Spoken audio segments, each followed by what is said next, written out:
All right. Well, thank you guys for attending this webinar about parenting your worry warrior, tips for parents. So I am the owner of Tri-Synergy Counseling that's located in Brentwood.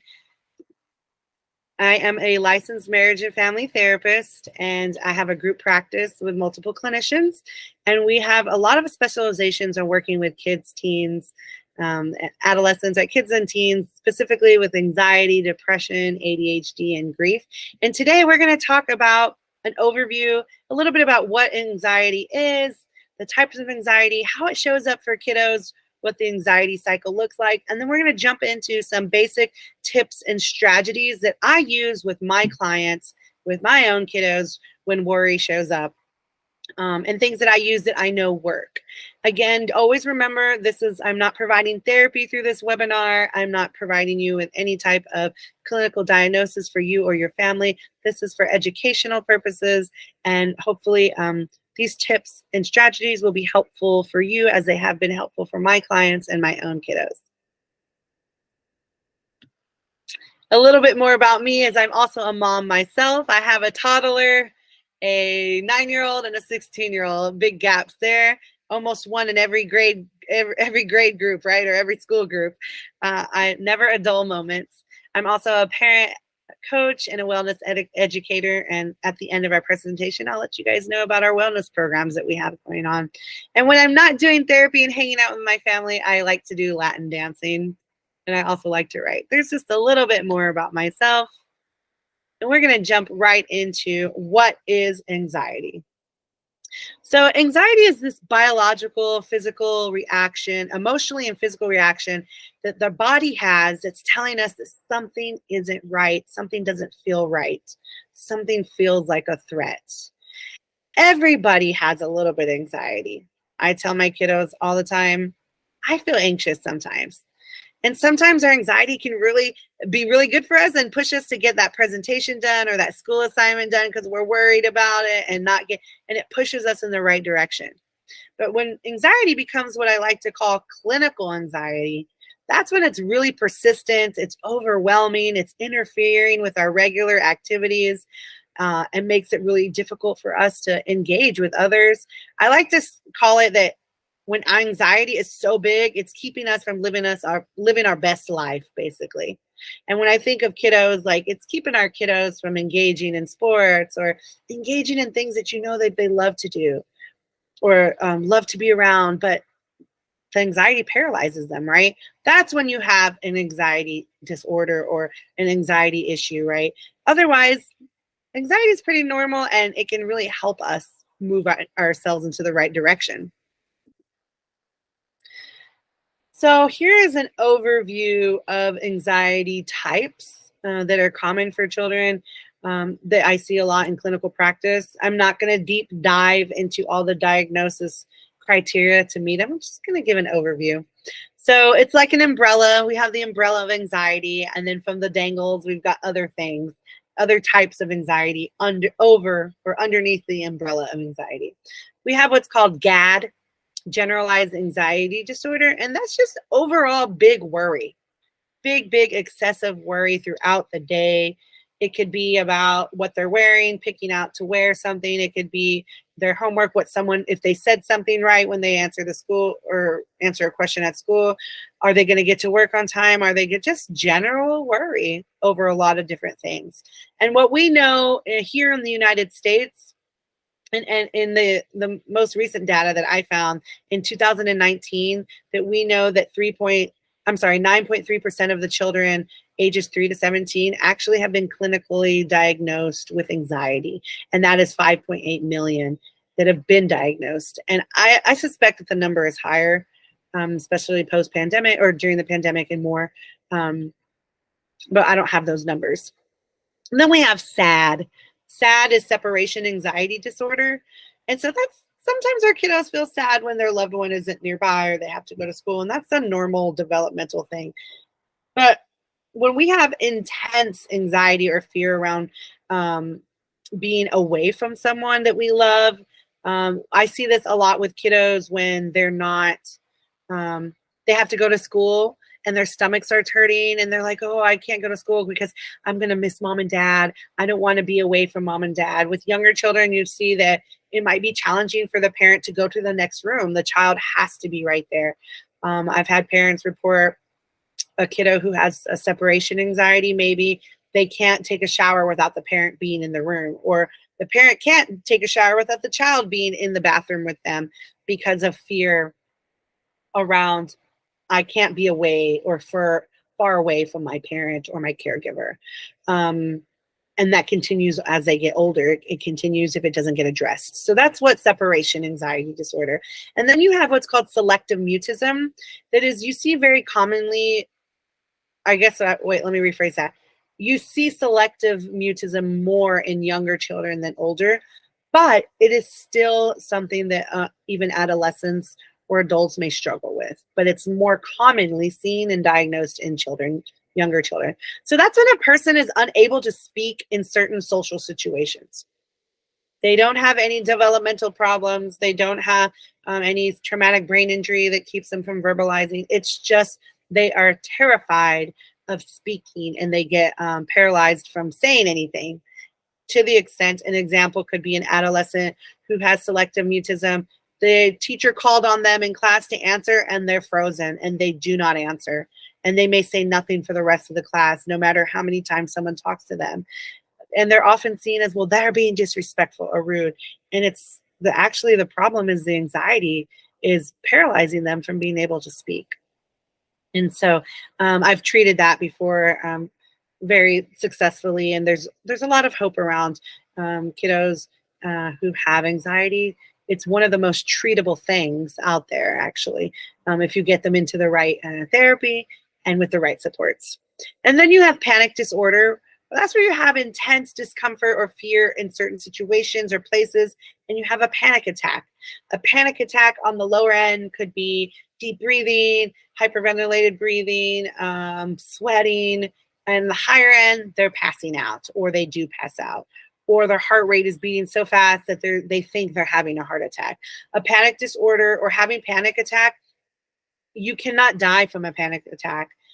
Nothing adverse physically would happen to you aside from physical symptoms of sweating and deep or breathing, hyperventilating, and feeling like you're going to pass out. You're not going to have a stroke or anything like that, but it feels that way. And so that can happen very often with people who have anxiety disorders, that it will increase or graduate, if you may, to a panic disorder if it's not treated early on. And then you have social anxiety, which is this big, intense fear about being rejected or humiliated or embarrassed in front of others, right? It's common for us to feel nervous about being presenting in front of others, but sometimes it is so intense. I remember early years in college. Thankfully, I've always been a public speaker and not been too nervous about it. But I remember my first time meeting someone who had severe social anxiety. They couldn't do a presentation. They took a 0 in our group in college because they were terrified of talking in front of the class, and they just opted to take a 0. So you can see how intensely that affected their life, that fear that they would take a 0 in class, right? And then you have OCD and phobias, which I'm not going to cover that one, but a generalized phobia is an intense fear of something. It could be spiders, it could be small places, it could be germs. There's so many different things. And then OCD is having fear or anxiety around, if I don't do this repetitive action sequence, then something terrible is going to happen. Or I cannot move on to the next step unless I do this repetitive ruminating action. You might see counting multiple times until they open the door, or locking the door 5 or 6 times, turning the light switch off as a ritual over and over and over again before they feel like they can go outside that room. And that's associated with anxiety. And feel free, anyone, you can, if you have questions, you can wait till the end, or you can put them in the chat box. And when I hear a little ding, I will take a look into the chat box. Or if I didn't notice, you can put a raised hand and that will bring my attention as well. So the good news, we've learned an overview of anxiety. The good news is is anxiety, research-based, is truly treatable. It's extremely treatable. Most kids, you might see them get better improvements as little as 3 to 6 months.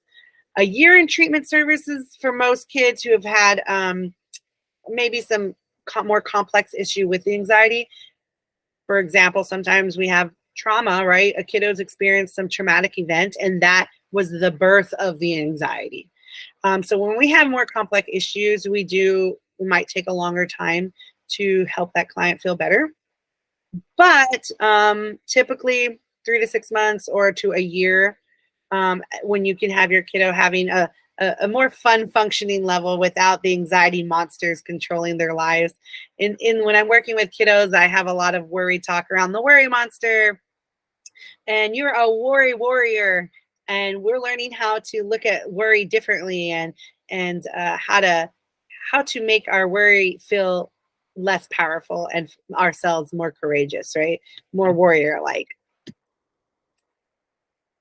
So anxiety on the brain. How does it show up in our brain? I'm a self-proclaimed brain nerd. I love learning about how our brain works in connection to our body. So here's what we know. We have a worry cycle.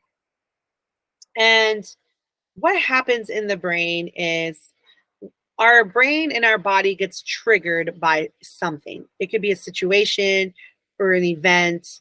The brain and body is always scanning information. Even as I'm talking to you, facing the door, my body is aware of the door. If somebody opens the door, I'm aware of the sounds in the room, right? Our body's constantly scanning the information around us, our body and brain. So what happens is that a situation triggers a worry thought.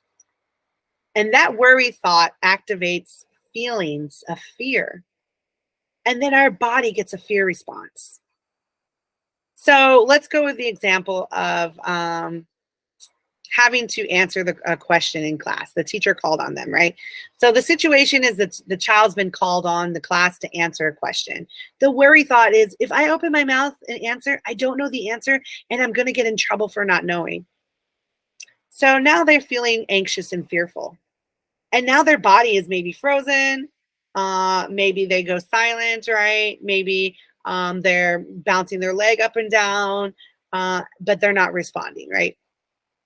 So what happens after that situation is that we have the activation plan to avoid. Our body wants to avoid, our brain wants to avoid that situation again. So if we go with the kid in the classroom who was called on and they had a worry thought, they were froze, and maybe people started laughing that they froze. Now their body and brain is going to do whatever it takes to avoid and get out of that situation. So avoiding for that kiddo might be avoiding that class. Maybe they're skipping class. Or maybe on the flip side, they're going to stay up all night and study excessively to make sure that they have an answer the next time. So it can work in both different ways, right? And then they have the temporary relief that was initiated. So that thing that they did, that activation plan to plan avoid, whatever they did, now they feel better. Now they're experiencing relief, and their body and brain has been reinforced that avoiding that situation was the best solution. And so now we've made the worry beast stronger. And so then the next part of the worry cycle is that the power, right? I just said that it becomes more powerful. That worry beast is now stronger.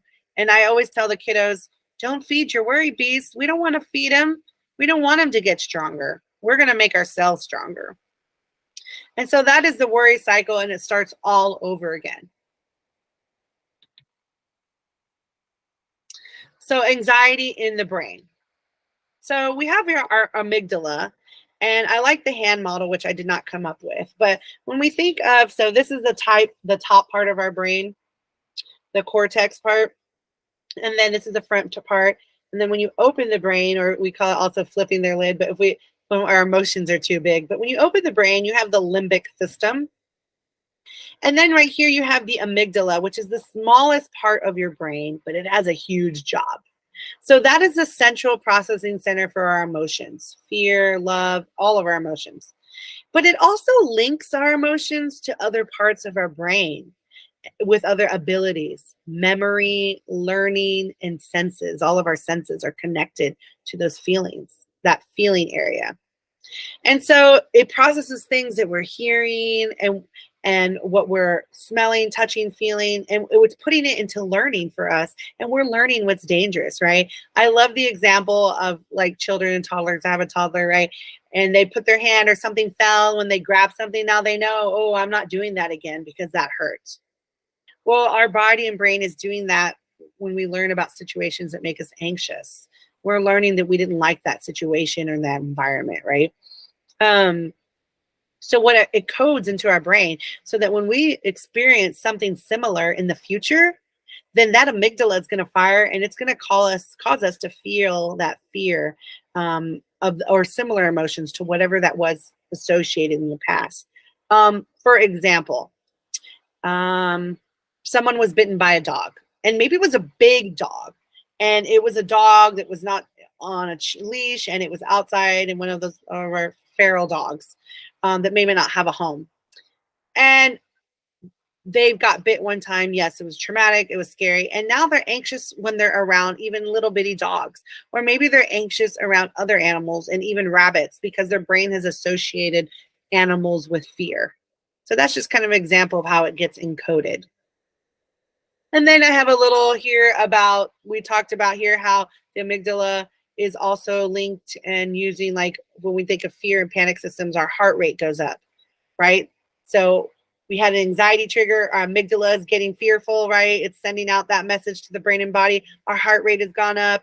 It might cause some ulcers in our stomach, right? Over time, we're vigilant. We've got more intention. We have an increased startle response. We might freeze. Our cortisol levels are high. All of that happens during an anxious experience, right? So that's a little quick overview of how anxiety is in our brain. I love this example so much. This was by Lens Lyons training. She's a expert in anxiety. I love her training. She's amazing. I love this example. So just imagine with me. I want you to actually imagine that you're walking in the forest, this really beautiful wooded forest. And as you're walking in the forest, you stumble on a big, angry grizzly bear. I want you to actually picture this. And then I want you to notice how might your body and brain react when you see this large grizzly bear. Just like rhetorical question, just think about like how would you respond if you saw that grizzly bear?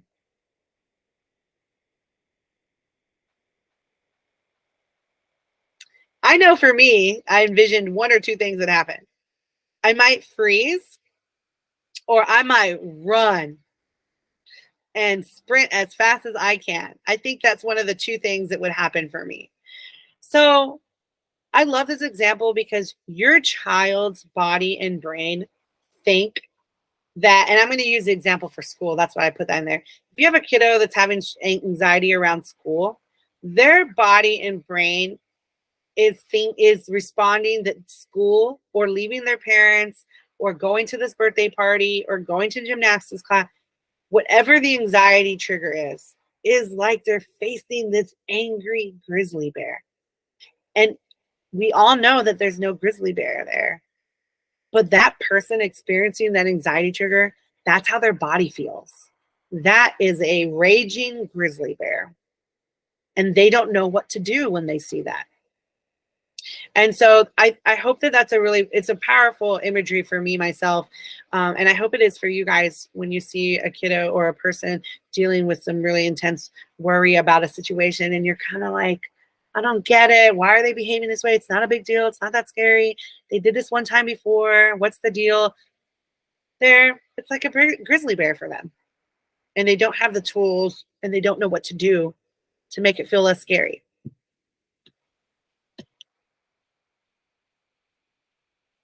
Okay, so I'm going to go over briefly 5 anxiety busting skills to help your worry warrior.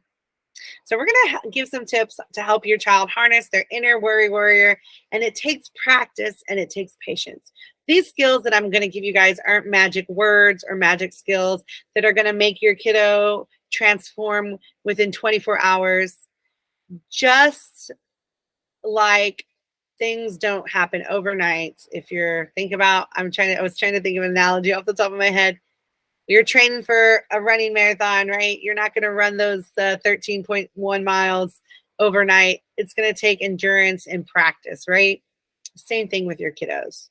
These strategies are meant to be practiced and continue to practice over and over.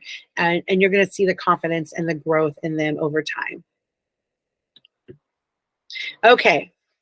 So first thing you want to do is the first tip is let's figure out what they're worried about. What is your warrior worried about? So you want to identify the worry thoughts around the thing that they're avoiding.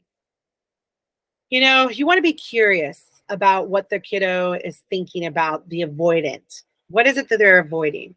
Ask how they feel and what their thoughts are around it. If your kiddo has been every day in the morning, they're calling home from school. I like to use it as an example, especially since school has started for many of you or is starting if it hasn't already. My stomach hurts. My stomach hurts. I don't want to go to school, mommy or daddy or grandma. It hurts. Oh, I feel sick, right? We know that anxiety really jacks up, puts our butterflies in our stomach, makes us feel nauseous, right? And we want to avoid that. That's what our body does. We want to avoid the school so that our stomach doesn't feel bad, right? So ask them, be curious. I notice, little Tommy, that your stomach hurts every time it's time to go to school. What thoughts? What goes in your brain? What's your brain telling you about going to school? Or are you having any worry thoughts depending on their age, right? Hey, are you having worry about going to school? Is there something going on at school, right? Depending on what their age is, right?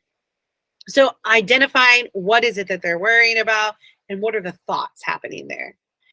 Use books, especially for younger children, a reading time around worries and being afraid. Books are about nervousness, about avoiding, about being nervous. And kids, there's a lot of great books, which later, and when I email this out, I have a resource, a list of books that could be helpful for younger age. And then share about times, once you've identified this, share about times that you felt worried too and how you guys were able to overcome that. And make sure when you're telling your kiddo like what you did to overcome that you focus on the steps that you took to overcome it, and be sure to encourage them to share too. Now, sometimes kiddos don't really want to talk about what they feel nervous about. This is where I be creative. We use gameplay cards to talk about it. I might get puppets or toys, and I might use a toy and say, oh my goodness, when I was a kid, this is me when I was a kid. And this is how I felt. And oh man, I feel so worried about this. And encourage them. They might get a toy out and start acting out. And they might say, oh, well, I heard this, or somebody, or this is mostly they're actually sharing with you right then and there what they're experiencing, even though they're projecting it on through a doll or a toy, right? And so that's kind of that process. And then the next thing you want to do is that you want to help. The second tip is to help your kiddo learn about worry and normalize it. Share what you learned today. Make it a fun activity around dinner time, or pair it with something. And wow, I learned a lot about worry today. I learned how it works in the brain. Can I share that with you? Or, and just talk about what is it that you learned? How does it make it feel? And plug in that, wow, I learned about anxiety and I realized that when I worry, my stomach feels weird, or I get a little sweaty in the hands. Talk about how it shows up in your body and in their body. Give personal examples and ask them to show you how their worry shows up. I do that. I have I draw a body layout with the kiddos in office, and we'll go through a list of what kids sometimes feel when they feel anxious. And then we'll go over that list and which one is it you? And then they get to tape it on their body, on the paper body, and this is me. They get to decide how they feel. They know how the worry makes them feel in their body. So having those conversations and talking about how it's normal to feel that way. It's normal that we feel nervous. Yeah, I would be nervous too. It's the first time to try something. Or yeah, really focusing on normal. It's okay to feel that way. A third tip that you could do is building tolerance around the worry. This is a really big one. They're all important, but this is a big one for you guys to help build that. And I like to use the school example a lot. But so if we're building a tolerance building action plan, we don't ever want to feed the worry beast. We want to start practicing building an ability to tolerate and just, oh, it's okay that I feel nervous.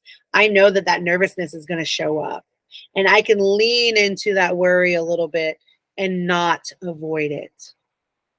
So the idea is to help your worry warrior build that confidence of sitting in the nervousness, sitting in that feeling that makes them feel scared, and not avoiding it, just sitting in it a little bit.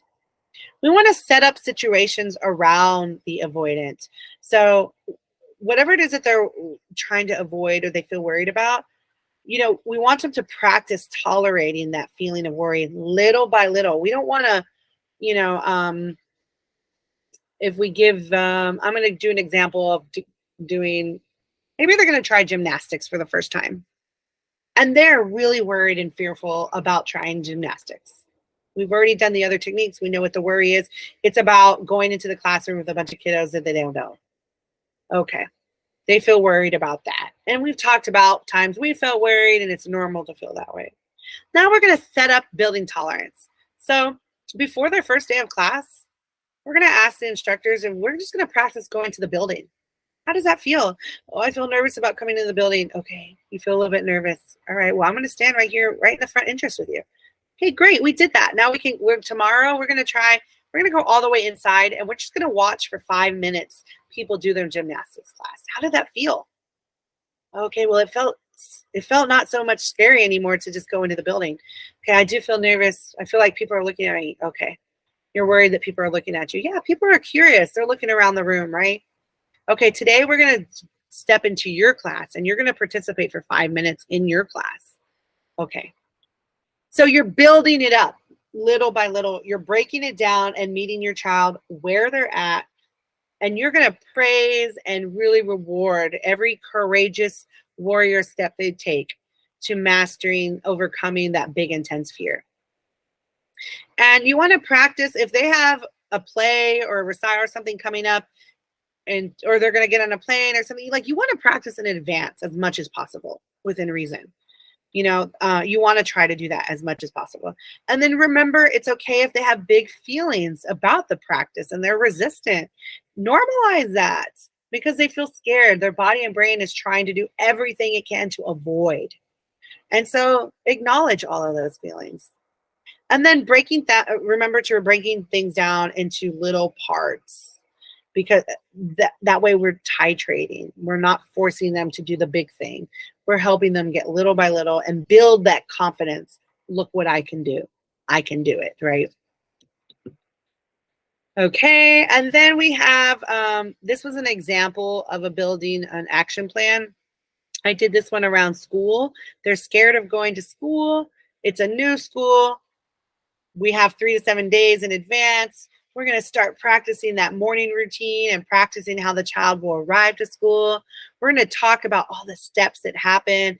They're going to go to bed at night. They're going to have their clothes out. We're going to get their backpack. They're going to get dressed in the morning. They're going to brush their teeth. We're going to walk to the car. We're going to get in the car. We're going to drive to the school, talking about it, normalizing what's going to happen.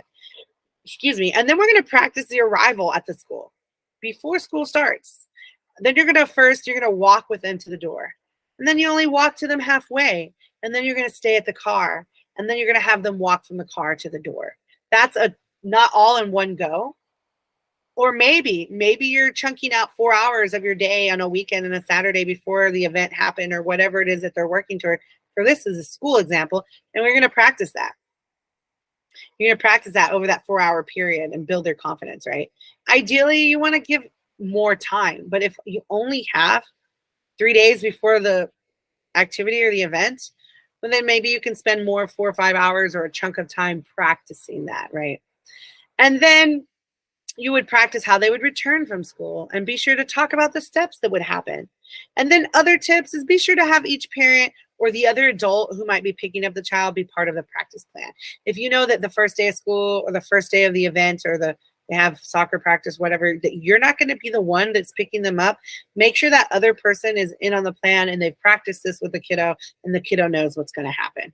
So that is an example with school, how to build a tolerance plan. Okay, then we're going to talk about the next tip is building a celebration wall. This is so important. We don't celebrate ourselves as adults enough, and we should. We should be tooting our horn. We should be celebrating our wins, and we should be celebrating our wins with our kiddos. And one of the reasons research shows is that you're developing a pattern of positive thinking when you do that, and you're also building brain connections of look at what you've done so far. So that tells your body and brain that you can do more. And you can do more of the same thing, and you can do even better because you've already built a confidence of look how far you've come. And this is very, very important when working with kiddos who have worry, because worry is negative. Our kiddo, worry has nothing good to say. It is telling us all of the what ifs, and then this horrible thing's going to happen. It doesn't tell us you've got this and you're doing a great job and you can do it. And so celebrating is really important.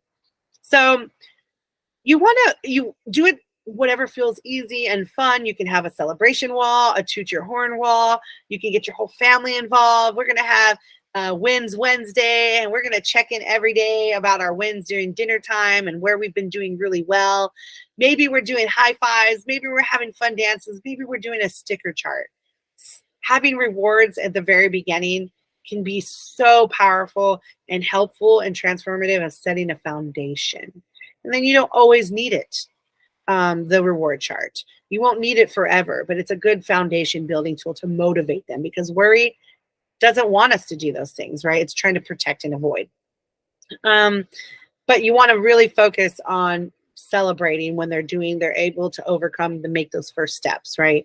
And even after, whatever they succeeded on and they met their goal on that worry thing, you want to keep it going. This is a long-term thing. You want to keep making a new lifestyle change of just celebrating wins, right? And then emotional regulation. That's just a fancy way to say is helping your kid have tools on how to manage their emotions. And it's really important to teach them that whether they have anxiety or not, or have worry, it's important for them to have a foundation of what do we do when our feelings are so big? And these skills are so needed. They need to be practiced daily. It needs to be part of a lifestyle so that the brain, and you want to practice feel good skills when their brain is already calm and the body is already calm, so that when stuff does hit the fan, their body and brain has already made those connections so many times that they know what to do when things are not going well. Do it as a family. Think about it. Do you ever want to do something by yourself? Like if you're, have a business, or I don't know, a presentation or a dance class, you don't want to do it by yourself. With the group, it feels so much fun. You don't feel like you're the only one. Well, think about how your kiddo feels. So make it a family practice. Do it with them. Model the deep breathing. I do that all the time with my clients and with my own kiddos. Oh, I'm having some big feelings right now. I'm feeling really frustrated. I'm going to go breathe. You want to breathe with me? No, I don't want to. Okay, well, I'm going to go over here. I'm going to take some deep breath. Okay, you know what? I need to do that a few more times to feel better. Okay, I did it. I feel so much better. Now I'm ready to engage with you in a calm way. You're showing that to them. And then they get to do it too, right? And then making sure that you're celebrating, that you're practicing these skills to bring reinforcement. Set up a chart at the beginning, to help them really get motivated in practicing these skills. So that's for that. And then I do have some skills. You can look it up. You can Google it. You can go to our website. You can, there's just so much really great tools out there, and your kid the best, right? I always tell kiddos, give it a try a few times. If you don't like it, we find something else. But you want them to have a lot of tools in their tool shed. You have the deep breathing, or in through the nose, out through the mouth. And you can use bubbles to blow very slowly. You can use imagery, pretend you're smelling a yummy cookie.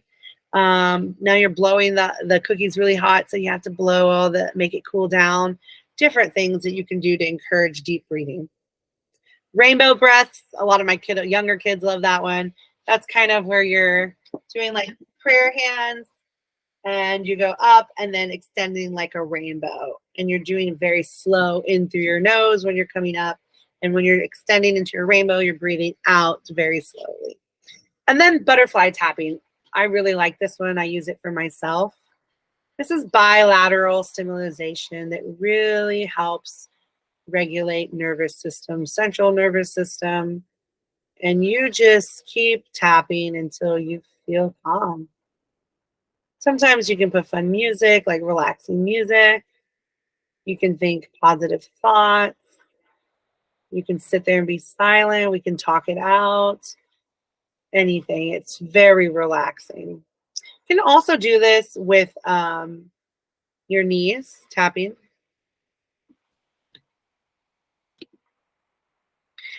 So here's some great books for younger children. The Day You Begin School. That's for school stuff. Worry Says What. That's for generalized worry. Wilma Jean and the Worry Machine. That's for like generalized worry. And then I Am Stronger Than Anxiety, children's book about overcoming worry, stress, and fear. When I send this out, a little cheat sheet, this will be on there as well. Okay, we're going to do about a little over 10 minutes worth of Q&A. So if you have questions about the presentation, about any of the tips, please, at this time, you can use the chat box. You can raise your hand, whatever feels comfortable. And it's okay if you don't have any questions at this time. You can always contact us at our website. There's our contact information from our Tri-Synergy Counseling email website, our admin email. You can ask us questions and contact us.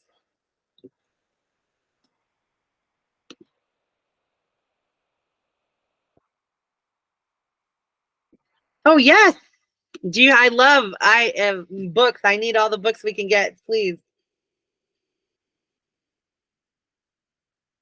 I would love to hear about. I also will be sending out another, and I'm actually going to go ahead and stop the recording at this time. Okay. Yes, Chris, you had a. Oh, okay. I don't think I've seen that one. But maybe if it might be from the, I'm going to look it up right now. It might be from the Spots series, maybe.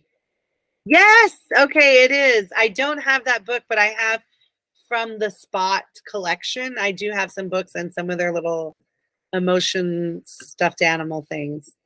Yeah. Yes. Yes. I love their series. I just haven't had that one. I'll have to look into that one. Yes. I hope you found this helpful. I'm so glad.